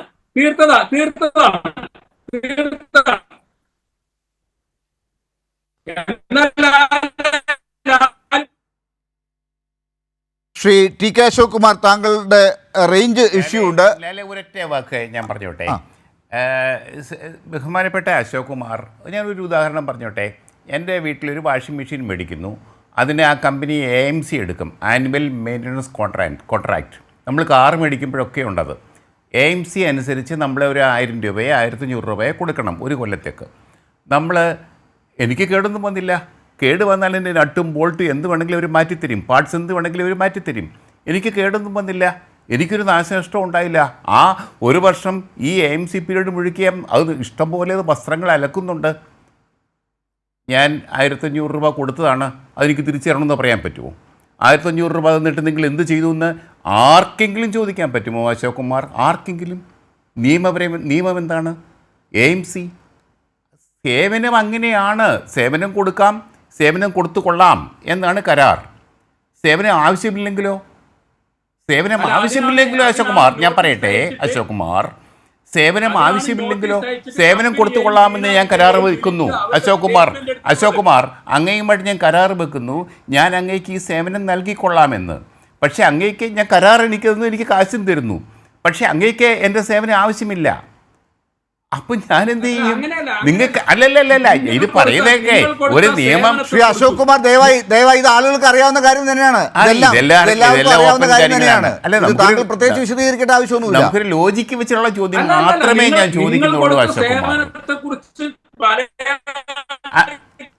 അല്ല, എനിക്ക് ഈ നിയമത്തെക്കുറിച്ചൊക്കെ അറിയാം. ഇതൊക്കെ അറിയാവുന്നതുകൊണ്ടാണല്ലോ ഞാൻ ഈ കമ്പനി കാര്യങ്ങളെക്കുറിച്ച് അത്യാവശ്യം അടിസ്ഥാനപരമായ കാര്യങ്ങൾ അറിയാം. അതുകൊണ്ടാണ് ഞാൻ ഇത്രയും പറഞ്ഞത്. അങ്ങേക്ക് കൂടുതൽ അറിയാമെങ്കിൽ, കൂടുതൽ വിവരങ്ങളുണ്ടെങ്കിൽ അദ്ദേഹം പറഞ്ഞോളൂ. ശരി, ശ്രീ ടി കെ അശോക് കുമാർ, ദയവായി താങ്കൾക്ക് ഇപ്പോൾ റേഞ്ച് ഇഷ്യൂ ഉള്ളത് കൊണ്ട് പറ്റുമെങ്കിൽ താങ്കൾ ടെലിഫോൺ ലൈനിലേക്ക് മാറിയാൽ നന്നായിരിക്കുമെന്നാണ് എനിക്ക് തോന്നുന്നത്. കാരണം താങ്കൾ പറയുന്നത് വ്യക്തമായിട്ട് വരുന്നില്ല. ഞാൻ വരാം താങ്കളിലേക്ക്. വി കെ സനോജ്, ഇപ്പോൾ ടി കെ അശോക് കുമാർ പറഞ്ഞു വരുന്നതും N ശ്രീകുമാർ നേരത്തെ പറഞ്ഞതും എന്താണെന്നുള്ളത് താങ്കൾ കേട്ടല്ലോ. അവർക്ക് നിങ്ങളെയൊന്നും വെള്ളപൂശേണ്ട ഒരു ഉത്തരവാദിത്വം ഇല്ലാത്തത് കൊണ്ട് ആ ഭാഗത്തേക്ക് അവർ തിരിഞ്ഞു നോക്കില്ല. പക്ഷേ ആരോപണങ്ങൾ ഇങ്ങനെ പറഞ്ഞുകൊണ്ട് ഇരിക്കുക തന്നെ ചെയ്യും. അങ്ങനെ പറയുമ്പോൾ സാധാരണ കേൾക്കുന്ന ആളുകളുണ്ട്. അവർക്ക് ഇപ്പോൾ ഏറ്റവും ഒടുവിൽ അശോക് കുമാർ പറഞ്ഞ ഈ കാര്യമുണ്ടല്ലോ, അത് നല്ല വ്യക്തമായി ജേക്കബ് ജോർജ് അത് വിശദീകരിച്ചു, AMCയുടെ കാര്യം പറഞ്ഞിട്ട്. ഇത് സാധാരണ ആളുകൾക്ക് മനസ്സിലാവില്ല. എന്ത് സേവനം കൊടുത്തു, ആ സേവനം എവിടെ എന്ന് ചോദിക്കുന്നവരാകും ആളുകൾ. ഒരു സേവനവും കൊടുക്കാതെ പണം വാങ്ങിയെന്ന് അവർക്ക് പറയാൻ വളരെ എളുപ്പത്തിൽ പറ്റിയേക്കും. പക്ഷെ അതൊന്നും ഇക്കുറി ചിലവാകില്ല എന്ന് നിങ്ങൾ ഉറച്ചു വിശ്വസിക്കുന്നത് 2021 അനുഭവം വെച്ചാണോ?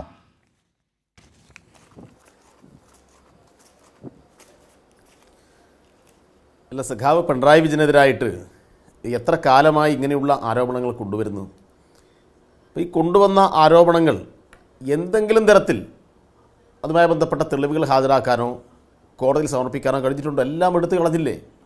ഇപ്പോൾ കഴിഞ്ഞ നിയമസഭാ തെരഞ്ഞെടുപ്പിൻ്റെ ഘട്ടത്തിൽ ഏറ്റവും പ്രധാനപ്പെട്ട ഒരു പ്രചരണം എന്ന് പറഞ്ഞാൽ മുഖ്യമന്ത്രിയുടെ ഓഫീസ് നേരിട്ട് ഇടപെട്ടിട്ടാണ്, ഓഫീസിൽ ഇടപെടൽ ഉണ്ടായിട്ടുണ്ട്. എന്ത് കേസിൽ? സ്വർണ്ണക്കടത്ത് കേസിൽ.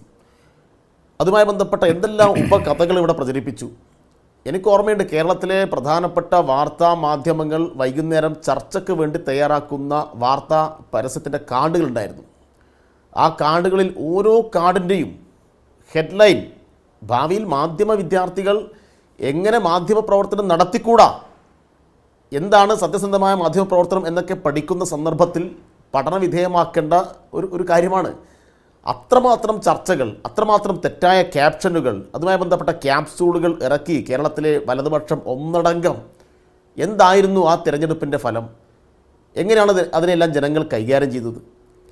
അപ്പോൾ അതിനേക്കാൾ അബദ്ധമായിരിക്കും ഇതുമായി ബന്ധപ്പെട്ട ആരോപണത്തിൻ്റെ അവസ്ഥ. ഇവിടെ ഇപ്പോൾ 3 കോടതി നിലവിൽ, തിരുവനന്തപുരം കോടതി, മൂവാറ്റുപുഴ കോടതി, കോട്ടയത്തെ വിജിലൻസ് കോടതി, ഒടുവിൽ ഹൈക്കോടതി എല്ലാം എടുത്ത് കളഞ്ഞല്ലോ. ഇതുമായി ബന്ധപ്പെട്ട ആരോപണങ്ങൾ അഴിമതിയുണ്ട് എന്ന് പറഞ്ഞിട്ട് അഴിമതിക്ക് നിദാനമായിട്ടുള്ള ഒരു കാര്യവും ഉണ്ടായിട്ടില്ല എന്ന് പറഞ്ഞല്ലോ. ഞാനിപ്പോൾ ഈ കോൺഗ്രസിന് വേണ്ടി വർത്തമാനം പറഞ്ഞുകൊണ്ടിരിക്കുന്ന മുതിർന്ന മാധ്യമപ്രവർത്തകർ ഞാൻ ചോദിച്ചല്ലോ, എൻ്റെ ചോദ്യത്തിന് അദ്ദേഹം ഉത്തരം പറഞ്ഞിട്ടില്ല. എൻ്റെ ചോദ്യം എന്നാൽ ഈ ഗവൺമെൻറ് എന്ത് ആനുകൂല്യമാണ് ഈ കമ്പനിക്ക് വേണ്ടി ചെയ്തു കൊടുത്തത്? ഈ ആരോപണം ഉന്നയിക്കുന്ന നിങ്ങളിത് പറയണ്ടേ? അതായത് വീണക്ക് ഇത്ര കോടി രൂപ നിങ്ങളുടെ ഭാഷയിൽ പറഞ്ഞാൽ കൈക്കൂലി മാസപ്പടി കൊടുത്തിട്ടുണ്ട്. അതിൻ്റെ പ്രതിഫലമായിട്ട് ഈ കമ്പനിക്ക് തെറ്റായ വഴിയിൽ സംസ്ഥാന ഗവൺമെൻറ് ഇന്ന ആനുകൂല്യങ്ങൾ ചെയ്തു കൊടുത്തിട്ടുണ്ട്, ഇന്ന സഹായങ്ങൾ ചെയ്തു കൊടുത്തിട്ടുണ്ട്, വഴിവട്ട കാര്യങ്ങൾ ചെയ്തു കൊടുത്തിട്ടുണ്ട്. നിങ്ങൾ നമ്പറിട്ട് പറ. അതുമായി ബന്ധപ്പെട്ട കേസുകൾ നിങ്ങൾ കൈകാര്യം ചെയ്യും. അതൊന്നുമില്ലാതെ നിയമപരമായി രണ്ട് കമ്പനികൾ തമ്മിലുണ്ടാക്കിയിട്ടുള്ള കരാറിനെ അടിസ്ഥാനപ്പെടുത്തിയിട്ട് വാങ്ങിയിട്ടുള്ള തുക, അതിനെ അടിസ്ഥാനപ്പെടുത്തിയിട്ട് ആരോപണം എന്തിന് എന്ന ചോദ്യം കേരളത്തിലെ ജനങ്ങൾ ചോദിക്കുന്നുണ്ട്. എല്ലാ ആളുകളും നിങ്ങൾ പറയുന്നത് വിശ്വസിക്കുന്ന ആളല്ല. ഇതൊക്കെ നിങ്ങളുടെ താഴേക്കടയിലുള്ള കോൺഗ്രസിൻ്റെ സാധാരണ പ്രവർത്തകർ വിശ്വസിക്കുമോ? ഒരിക്കലും വിശ്വസിക്കാൻ വേണ്ടി പോകുന്നില്ല. നേരത്തെ വളരെ ലളിതമായിട്ട് മാധ്യമപ്രവർത്തകനായിട്ടുള്ള ജേക്കബ് സാർ ഇവിടെ പറഞ്ഞു, AMC നമുക്കറിയാം. ഇപ്പം എൻ്റെ ഓഫീസിൽ DYFIയുടെ സംസ്ഥാന കമ്മിറ്റി ഓഫീസിൽ യുവധാരയുടെ അഡ്രസ്സ് പ്രിൻ്റ് ചെയ്യുന്ന ഒരു മെഷീനുണ്ട്. കഴിഞ്ഞ ദിവസം ഞാനതിനെ AMC പുതുക്കി. ഏതാണ്ട് 24,000 രൂപയാണ്. കഴിഞ്ഞ തവണയും AMC പുതുക്കിയിരുന്നു. അന്നേരം കൊടുത്തു 24,000 രൂപ. ആ 24,000 രൂപ കൊടുക്കുന്ന സന്ദർഭത്തിൽ ഞാൻ ചോദിച്ചു, അല്ല ഈ പണം കൊടുത്തിട്ട് എന്തെങ്കിലും സേവനം നമ്മൾ വാങ്ങിയോ? അപ്പോൾ എൻ്റെ ഓഫീസ് ചുമതലയുള്ള സുധീഷ് പറഞ്ഞു, ഒരു കാര്യം ഞങ്ങൾ വാങ്ങിയിട്ടില്ല. കാരണം വാങ്ങേണ്ടി വന്നിട്ടില്ല, പ്രത്യേകിച്ച് തകരാറൊന്നും വന്നിട്ടില്ല. പക്ഷേ എല്ലാ വർഷവും ഞാനിത് 24,000 രൂപ കൊടുത്തിട്ട് AMC പുതുക്കുന്നുണ്ട്.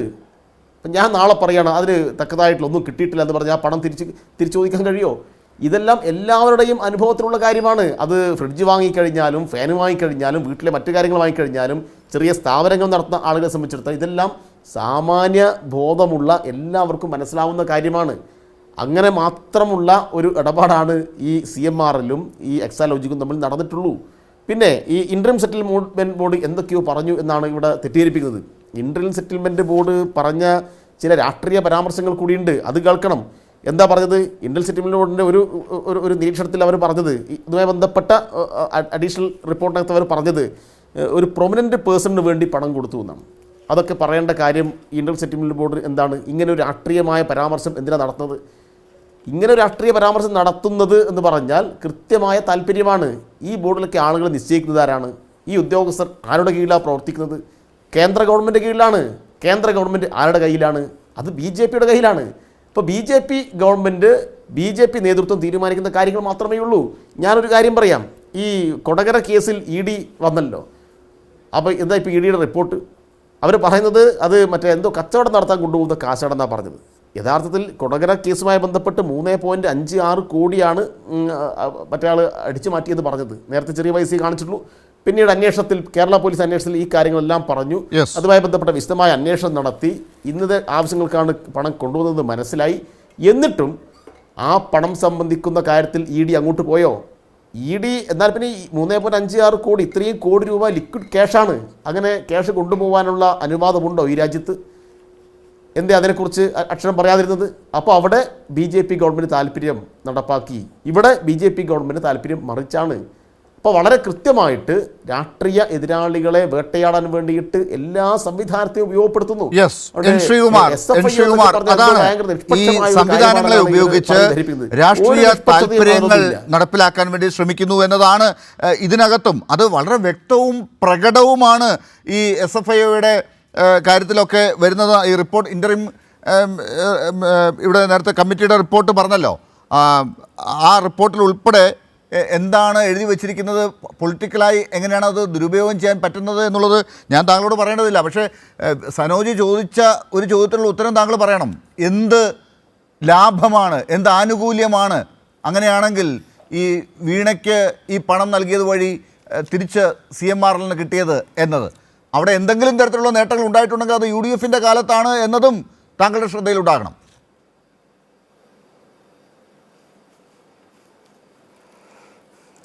ഡോക്ടർ ലാലെ, ഒന്നാമത്തെ സനോജ് എന്നോട് ചോദ്യമൊന്നും ചോദിച്ചിട്ടില്ല, അദ്ദേഹത്തിന് തെറ്റ് പറ്റിയതായിരിക്കാം. ഞാൻ ഇവിടെ പറയുന്ന വിഷയം ശ്രീ ജേക്കബ് ജോർജിന് പോലും ചില കാര്യങ്ങൾ മനസ്സിലായില്ല എന്ന് പറയുമ്പോൾ വല്ലാതെ എനിക്കൊരു ബുദ്ധിമുട്ടുണ്ട്. അതായത് പാർട്ടി നേതാക്കൾക്കും അതുപോലെ വേറെ ചിലർക്കും മനസ്സിലാകാത്തതും എന്നാൽ ജനങ്ങൾക്കും സാധാരണ പാർട്ടി പ്രവർത്തകർക്കും പാർട്ടിയെ സ്നേഹിക്കുന്നവർക്കും മനസ്സിലായതുമായൊരു വിഷയമാണ് നമ്മൾ ചർച്ച ചെയ്യുന്നത്. അതായത് ഇത് ഇൻട്രീം സെറ്റിൽ ബോർഡ് കണ്ടെത്തിയത് കുറച്ച് പണം ഇന്നയാളുടെ അക്കൗണ്ടിലേക്ക് വന്നു, അത് നിയമവിരുദ്ധമാണ് എന്നാണ് കണ്ടെത്തിയത്. അത് സംബന്ധിച്ച് സീരിയസ് ഫ്രോഡ് അന്വേഷിക്കുന്ന ഒരു കമ്മിറ്റി അന്വേഷിച്ച് അതിൻ്റെ റിപ്പോർട്ട് വന്നിരിക്കുന്നു. ആ റിപ്പോർട്ടാണ് നമ്മൾ ചർച്ച ചെയ്യുന്നത്. ഇവിടെ ശ്രീ സനോജ് പാർട്ടിയെ ന്യായീകരിക്കാൻ ശ്രമിക്കുന്നതിൽ എനിക്ക് വിരോധമൊന്നുമില്ല. ഇവിടെ വിഷയം എന്താണെന്ന് വെച്ചാൽ ഇത് 3 കോടതികളിൽ വന്നു എന്നാണ് അദ്ദേഹം പറഞ്ഞത്. ഹൈക്കോടതിയാണല്ലോ അവസാനം വന്നത്. ഹൈക്കോടതി മാത്യു കുഴൽനാടൻ്റെ ഹർജി തള്ളിക്കളഞ്ഞിട്ട് അന്ന് CPM-ൻ്റെ ഗോവിന്ദ മാഷ് എന്താ പറഞ്ഞത്?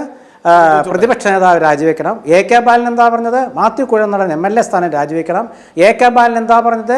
മാത്യു കുഴൽനാടൻ്റെ പെരടിക്കടി കിട്ടി. അപ്പം അന്ന് മറ്റുള്ള സാമൂഹ്യ നിരീക്ഷകരും മറ്റുള്ള പ്രതിപക്ഷ നേതാക്കളും പറഞ്ഞു SFIയുടെ റിപ്പോർട്ട് വരട്ടെ, അതുവരെ കാത്തിരിക്കണം. ഹൈക്കോടതി ഒരു കാര്യം പറഞ്ഞു, എന്ത്? മാത്യു കുഴൽനാടൻ്റെ ഹർജി തള്ളുന്നു. അതാണ് CPM പൊക്കിപ്പിടിച്ചത്. ഒരാഴ്ചക്ക് പൊക്കിപ്പിടിക്കാൻ പറ്റുള്ളൂ.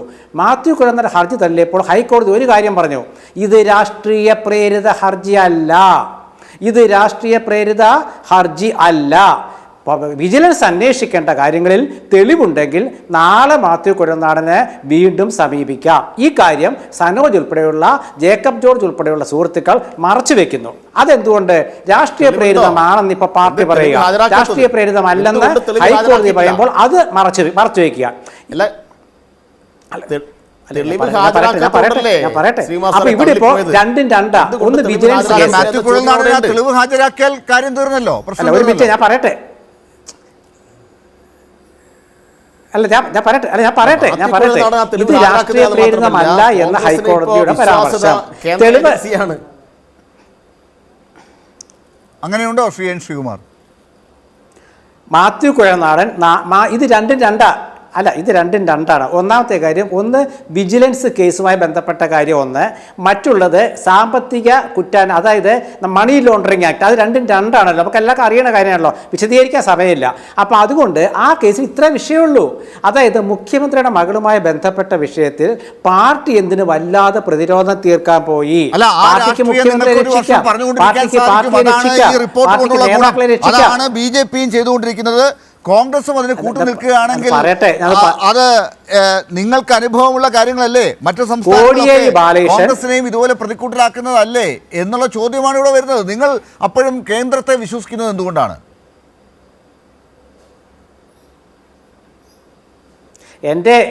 എൻ്റെ ഡോക്ടർ ലാല്, കേന്ദ്രത്തിൻ്റെ EDയുടെ അന്വേഷണം ഏറ്റവും കൂടുതൽ അനുഭവിച്ച ഒരു പാർട്ടിയെ സ്നേഹിക്കുന്ന ഒരാളാണ് ഞാൻ.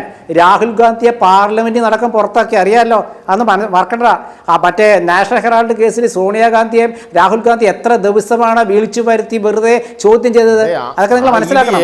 ഇവിടെ വിഷയം എന്താ വെച്ചാൽ പാർട്ടി കോൺഗ്രസ് നടക്കുന്ന സമയമാണല്ലോ. ഞാൻ പറയട്ടെ, അല്ലല്ല ഞാൻ പറഞ്ഞോട്ടെ, ഞാൻ പറഞ്ഞ ഒരു ഇടിയില്ല. EDയുടെ കാര്യമൊക്കെ നമുക്കറിയാം. പക്ഷേ എല്ലാ കേസും നമ്മളങ്ങനെ കാണണ്ട, എല്ലാ കേസും കാണണ്ട. പാർട്ടി നേതാക്കൾക്കെതിരെ എടുക്കുന്ന കേസും പാർട്ടി നേതാക്കളുടെ മക്കളെതിരെ നടക്കുന്ന ബിസിനസ് അങ്ങനെയാണോ? ഡോക്ടർ ലാലെ, രണ്ട് ഇവിടെ ശ്രീ സനോജും ജേക്കബ് ജോർജൊക്കെ പറഞ്ഞല്ലോ, 2 കമ്പനികൾ തമ്മിലുള്ള വിഷയമാണെന്ന്. അത് ആ നിലയ്ക്ക് പൊക്കോളുമായിരുന്നല്ലോ. എന്തിനാണ് പാർട്ടി ഇടപെട്ടത്? കോടിയേരി ബാലകൃഷ്ണന്റെ കേസിൽ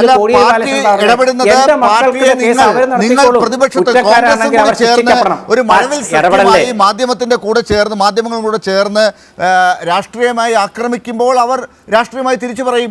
അല്ലാതെ നിങ്ങൾ പറയുന്നത് നോക്കി നിൽക്കുമോ?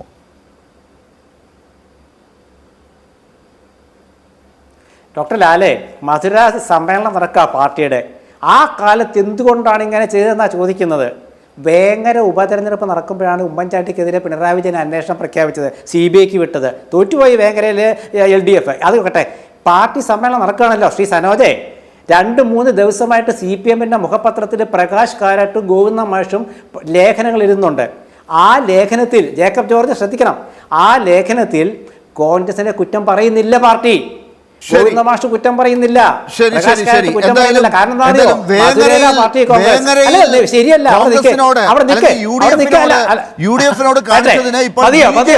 പ്രതികാരം ചെയ്തു എന്നാണ് ശ്രീ എൻ ശ്രീകുമാർ പറഞ്ഞു വരുന്നത്. അതാണ് എനിക്ക് മനസ്സിലാകാത്തത്. നിങ്ങൾ അവിടെ എങ്ങനെയാണ് ഒരു ആശ്വാസം കണ്ടെത്തുന്നത് എന്നാണ്. BJPയുടെ നടപടികൾക്ക് നിങ്ങൾക്ക് ആശ്വാസം കിട്ടുന്നത് എങ്ങനെയെന്നാണ്. എനിക്ക് ഇടവേളയിലേക്ക് പോകുന്നതിന് മുമ്പ് ഒരു ക്ലിപ്പ് ഞാൻ കാണിക്കുകയാണ്. ഇതാണ് ചോദ്യങ്ങൾ ചോദിച്ചാലുള്ള മറുപടി.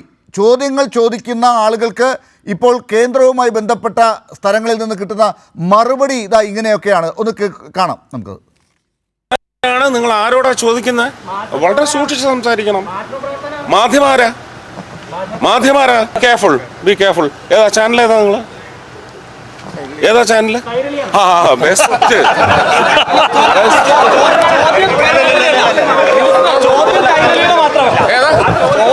സൗകര്യമല്ല പറയാൻ. ജബൽപൂരിൽ സംഭവിച്ചിട്ടുണ്ടെങ്കിൽ അതിന് നിയമപരമായ നടപടിയെടുക്കും. അതാണല്ലോ മറുപടി മിനിസ്റ്ററെ. നിങ്ങള് അല്ല അതങ്ങ് ബ്രിട്ടാസിന്റെ വീട്ടിൽ കൊണ്ടുവച്ചാൽ മതി കേട്ടോ. അതല്ല മിനിസ്റ്ററെ, ഇതാണല്ലോ മറുപടി.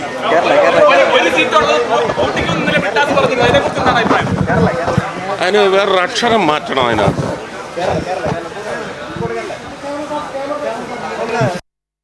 ഒരു കേന്ദ്രമന്ത്രിയാണ്. ഇതും ശ്രീ എൻ ശ്രീകുമാറൊക്കെ കൈയടിച്ച് പാസ്സാക്കുമോ എന്ന് എനിക്കറിയില്ല. ശ്രീ ജേക്കബ് ജോർജ്, ഈ ചർച്ചയുടെ അവസാന ഘട്ടത്തിലെങ്കിലും ഈ ഒരു കാര്യത്തെക്കുറിച്ച് ഒന്ന് പറയാതെ പോയാൽ, കേന്ദ്രമന്ത്രി സുരേഷ് ഗോപിയോട് ജബൽപൂരിലെ കാര്യങ്ങൾ ചോദിച്ചപ്പോഴാണ് അത് ആ ചോദ്യങ്ങളൊക്കെ അങ്ങ് ബ്രിട്ടാസിൻ്റെ വീട്ടിൽ വെച്ചാൽ മതി എന്ന് പറഞ്ഞത്. അല്ല, സുരേഷ് ഗോപിയെക്കുറിച്ച് നമ്മളൊന്നും ചർച്ച ചെയ്യരുതേ എൻ്റെ ലാലേ. അത് വರ್ತല്ല, അത് ശരിയല്ല. നമ്മളത് ഒരു സുരേഷ് ഗോപി തകർന്നടിഞ്ഞ ഒരു ബിംബമാണ്. അദ്ദേഹം അത് തെളിയിക്കുകയാണ്. ഇനി അത് കൂടുതൽ തെളിയാനൊന്നും ഇല്ല. അത് സുരേഷ് ഗോപിയുടെ മാത്രം ധൈര്യമാണ്. അല്ല, ഞാൻ ഇത് പറഞ്ഞുകൊണ്ടിരുന്നത് നമ്മളൊക്കെ ഇപ്പം ചർച്ച ചെയ്തുകൊണ്ട് വരുന്നത് ഇത് എക്സാലോജിക്കിൻ്റെ ഈ വിഷയം കൊണ്ട് കേരളത്തിൻ്റെ മുഖ്യമന്ത്രി വഴിവിട്ട് എന്തെങ്കിലും ചെയ്തിട്ടുണ്ടോ എന്നാണ് ഹൈക്കോടതി പരിശോധിച്ചത്. അത് നമ്മൾ ചർച്ച ചെയ്തല്ലോ.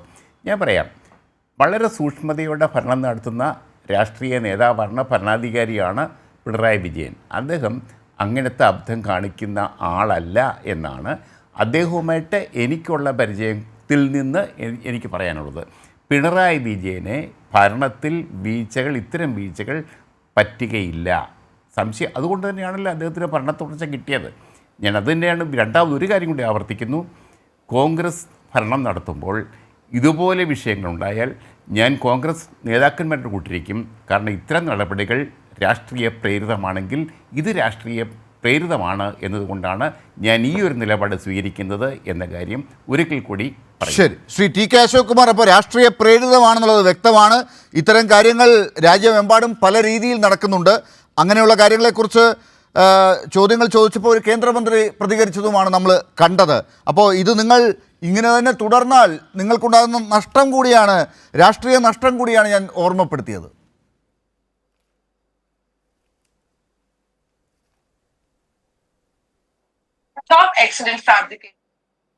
ശ്രീ അശോക് കുമാറിലേക്ക് എത്താൻ പറ്റുന്നില്ല. അദ്ദേഹത്തിന് ഫോണിൽ കണക്ഷൻ കിട്ടിയിരുന്നെങ്കിൽ അതിന് മറുപടി പറയാമായിരുന്നു. ശ്രീ എൻ ശ്രീകുമാർ, ഞാൻ താങ്കളോട് നേരത്തെ ചോദിച്ച ചോദ്യത്തിന് സനോജ് സൂചിപ്പിച്ചൊരു കാര്യമാണ് ഞാൻ താങ്കളോട് ചോദ്യമായി പറഞ്ഞത്. അതായത് പകരം ഒരു ആനുകൂല്യവും ഇല്ലാതെയാണ് എക്സാലോജിക്കിന് ഇത്രയും പണം കൊടുത്തത് എന്ന് ആണ് ഇപ്പോഴും നിൽക്കുന്നത്. അങ്ങനെ ഒരു കാര്യം തെളിയിക്കാൻ പറ്റിയിട്ടില്ല.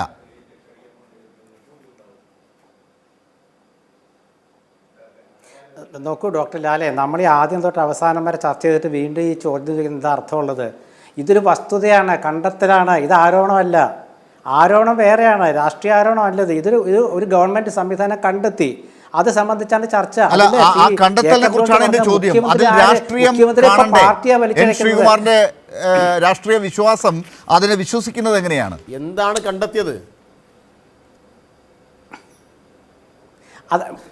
മുഖ്യമന്ത്രിയുടെ മകളുമായി ബന്ധപ്പെട്ട ഒരു വിഷയത്തിൽ 2 കമ്പനികൾ തമ്മിലുള്ള വിഷയമെന്ന് ആദ്യം പാർട്ടി പറയുകയും പിന്നീട് ഹൈക്കോടതി വിധി വന്നപ്പോൾ ഒന്നടങ്കം പാർട്ടി മുഖ്യമന്ത്രിയെ സംരക്ഷിക്കുകയും ചെയ്ത ആ പാർട്ടി തന്നെ ഇപ്പോൾ പറയുന്ന രാഷ്ട്രീയമായി മുഖ്യമന്ത്രി എതിരുന്നത്. ഇവിടെ വിഷയം എന്താണ്? മുഖ്യമന്ത്രിയുടെ മകളുടെ ബിസിനസ്സുമായി ബന്ധപ്പെട്ട കാര്യമാണ്. അതിൽ മുഖ്യമന്ത്രി ഇടപെട്ടോ ഇല്ലയോ എന്ന് നമുക്കറിയില്ല. ആ കാര്യം ചർച്ച ചെയ്യുമ്പോൾ കേന്ദ്ര EDയെ കുറിച്ച് ഒരുപാട് ആക്ഷേപങ്ങളുണ്ട്, ഇല്ലെന്ന് പറയുന്നില്ല. പക്ഷേ ഇതിന് വ്യക്തമായ ഉത്തരം നൽകാൻ എടുക്കാൻ പാർട്ടിക്ക് ഇതുവരെ പറ്റിയിട്ടില്ല. ജി സുധാകരൻ പറഞ്ഞല്ലോ, കരുവന്നൂർ വിഷയം വന്നപ്പോൾ കരുവന്നൂർ വിഷയത്തിൽ പാർട്ടിക്ക് കൃത്യമായ ഉത്തരം നൽകാൻ പറ്റിയില്ലെന്ന് CPM നേതാവ് ജി സുധാകരൻ പറഞ്ഞു. അതുപോലെ ഇവിടെയും പറയുന്നത് അങ്ങനെയാണ്, പാർട്ടിക്ക് ഇതിൽ വ്യക്തമായിട്ട് വിശദീകരിക്കാൻ പറ്റിയിട്ടില്ല.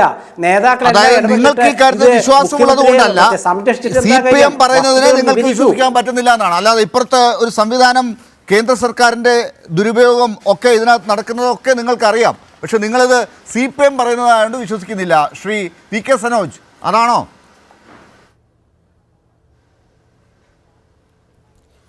ലാൽ, ഇത് ഒരു പുകമറ ഉണ്ടാക്കുകയാണ്. ഇപ്പം ആവർത്തിച്ചെന്താ ശ്രീകുമാർ പറയുന്നത്, എന്തോ കണ്ടെത്തിയെന്നാണ്. എന്താണ് കണ്ടെത്തിയത്? 2 കമ്പനികൾ തമ്മിലുള്ള കരാർ കണ്ടെത്തേണ്ട കാര്യമുണ്ടോ?